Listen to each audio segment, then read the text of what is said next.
So I'm delighted to share that Michelle Worthington, acclaimed author, has agreed to talk to me and about her journey with metabolic balance. So a big thank you to you, Michelle, and hello. Hello, thank you for having me. It's wonderful that you, first of all, it's been wonderful helping you with metabolic balance over the last 5 months, I think it Mm. is, that you've been doing MB. And I'm delighted that with how everything's progressed. But I would love you to share how things were when you first came to me. Wow. And I think we were talking in the last session that it's really hard for me to talk about the person I was when I had that phone conversation with you. It all started um, with a phone conversation late one night. And I remember I walked outside and was standing outside in the backyard getting eaten by mozzies because I didn't want anyone to hear what I was talking about. And for the first time in a long time, I really opened up to somebody and said I wasn't coping. I wasn't coping mentally, physically. I was a mess. I'd had 10 surgeries in the last 3 years. And I looked in the mirror and I couldn't recognize the person that I saw. And I didn't actually know what to do. I was just stuck. And after the conversation that we had, and I'd kind of heard a little bit about metabolic balance, but not really understood it very well. And you were explaining to me about uh, the journey that if I said yes, that I was going to go on, like so much of me was screaming out, no, don't do that. Like that's a lot. That's we can't deal with that. But there was this other little part of me, and it was something that you said to me on that very first phone call that I had with you. And you said to me, if you could have a conversation with yourself 12 months from now, what do you want that conversation to be about? Do you want it to be about that you just are still in the same place? Or do you want to be able to look back and have a conversation with yourself 12 months from now and say, you know what, it wasn't easy, but look where we are now, and it is possible to change. You just have to be the one who does the hard work and go takes that first step to change. Yeah, wow.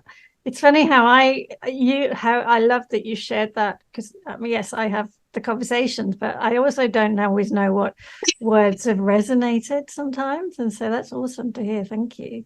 Um, when you say, could you paint a picture of the exact health conditions that you were suffering from? You've already mentioned you had 12 surgeries. Or is it 10 Yeah. surgeries in the 10 last 12 surgeries months? over Right. Yeah. three years. So Okay. Got you. I have had endometriosis since I was 15. And that's led to multiple surgeries all throughout Yeah. my life. I think I've had a surgery once every 2 years since I was 15. But after I had my younger son, Tom, I had a partial hysterectomy after he was Mhm. born. And then that led me on a process just to have more little bits chopped out of me until um, exactly 3 months before I had that phone conversation with you. I was had total Mhm. hysterectomy and I was in full blown menopause. And also I have had an early onset dementia diagnosis, like an early one where they're just picking up the signs based on my family history of that. And um, at the time that I spoke to you, I was having severe cognitive problems. I was having trouble with word recall. I literally thought that in 6 months' time, I would not be able to speak or think. Like that's the panic that had set in. That's how bad I was feeling. And I didn't see any way forward except for going down this kind of medical pathway where I was made to feel like I was a hypochondriac, or that I was not being honest about my symptoms, or that every time something was wrong, I almost felt embarrassed going to the doctor again, because they'd go, "Oh, you're here again." But it's like, help me, somebody listen to me, somebody see that my symptoms are all actually part of one thing, instead of treating all of the little bits that had been happening since I was 15 years old. Yeah. Yeah. I mean, I think that's a testament. Often, we have an amazing medical profession, but it's all really very much that acute, saving your life kind of scenario, as opposed to really sometimes, getting to that underlying imbalance that was in place. So there was also, I mean, you're a petite lady, are you not, Michelle? I am petite. I have fairy blood. So yes, I am 4'11". And would you mind sharing what was your weight? So what's the weight that you love being at, that you remember always being through most of your adult life? I pretty much forever, I have always been 45 kilos, because there's nothing of me. Like, I'm tiny. I had put on a lot of weight, but it wasn't weight as in, like, I wasn't eating. Like, I wasn't eating because I couldn't pass anything. So I had stopped eating, and I was like I think I told you I felt like a fluffy marshmallow, and I felt yuck. And I stopped wearing the kind of clothes that I usually really love to wear, and I stopped wearing makeup, and I'd stopped going places. And you need a clear mind. You're an author. Yeah. You need to have access to your words and your thought process. So scary. Creative. And that's terrifying when you see that potentially slipping away. So you said yes. I did say yes. So can you share, how you found the process? What would you say? I went into it not really knowing a lot about it, and there's definitely pros and cons for going into it like that. But one thing that I had asked you about, which was my main concern, is I didn't want to do it as a diet.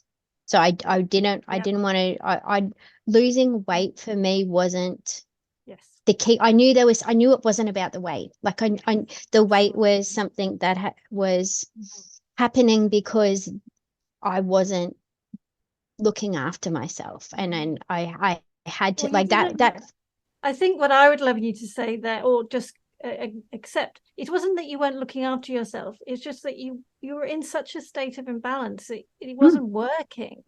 I was in a state of paralysis. It wasn't even imbalance. Like, I was so frozen and stuck that I didn't know what to do. And everything I tried to do when I reached out for doctors or something, it just took me down a slippery slope. So I just was like paralyzed, and I didn't know what to do. So when I had that conversation with you, and you made it so super clear to me that this isn't a weight loss journey. It's a health journey. It was about uncovering all of the layers that were stopping me from being healthy and being my true self. And so when I think of the weight loss thing, it feels like I've kind of got rid of a couple of different layers, more so than had weight loss. Got rid of that winter padding you didn't need. Yeah. And it wasn't even really winter. Well, it was winter when I told you, but it was I eat more now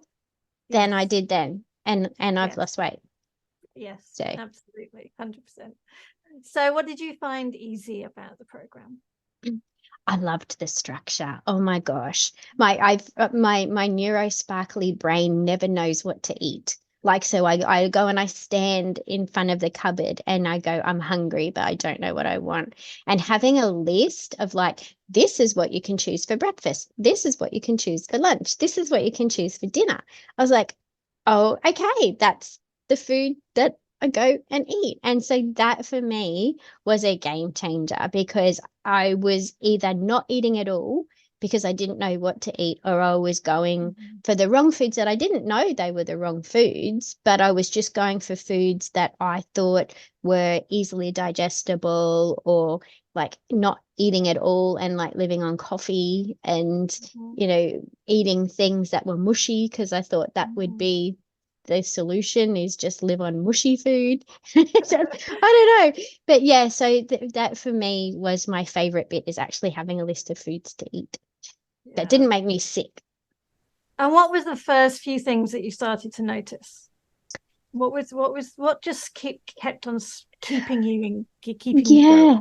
Within the first 2 weeks, I would say I could notice a really big difference in the bloating. And for me, the bloating would sit right at the top of my tummy. So it would be like right at the top, and it would be, it's so weird. And I can remember when I was at my biggest, what people thought I was pregnant. It was that round, distended belly. When that started to go down and I started to have a little bit more energy, and I would feel a little bit like, oh, okay, I'm not feeling so much like I just want to stay in bed and have the covers over my head. Like I actually feel like, oh, I'm a bit excited to get up and have a look and see on the fridge what I'm eating today. Like it was so strange that it just took that one kind of change where it was something that I was super self-conscious of, to see that slowly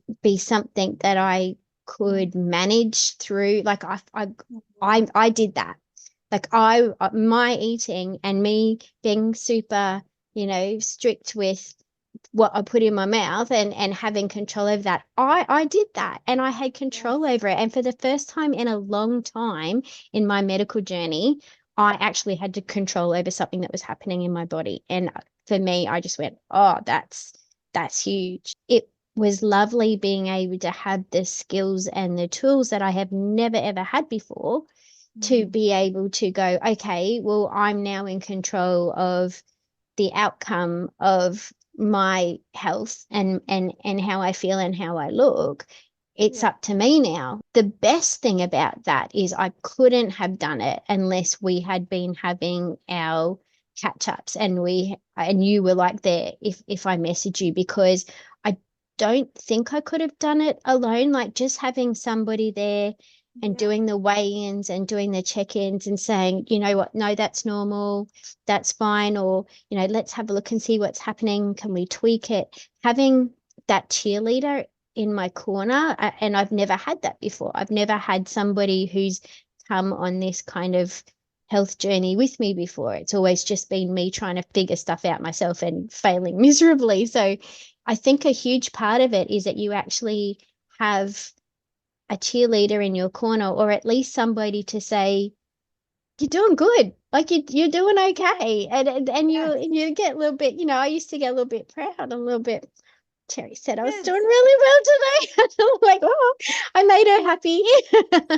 I think you touched on it so beautifully, explaining exactly why Metabolic Balance is a practitioner-only program. It's like we are really wanting to help people properly actually get results and change their health. And the research is fully out there that you do this in the best possible way when you have somebody that is helping you and just answering those questions. And it's just the reassurance, isn't it? Just because the other thing you can share is there are times we needed to tweak the plan, weren't there? Absolutely. Yes. The plan is an amazing blueprint that we get going on, but together we always work out where we need to tweak it, slightly increase portion sizes, or slightly change this, or maybe bring in a different food, or maybe stay off that food for just a bit while we do this. So it's really important for people to recognize that. Absolutely. It's not something that you can just get the list of foods and then off you go. That's not how it works. That's a diet, and that's not what this is. No, it's not. And my body never plays nice. Like never my whole life. I have been at But war is with it my body. playing nice now? It What's is it playing playing nice like? now. It's only now that I'm doing the metabolic balance that I'm finding out who I am now postmenopausal, that I'm starting to learn to love my body. And I have never loved my body before, ever, ever, ever, ever, ever.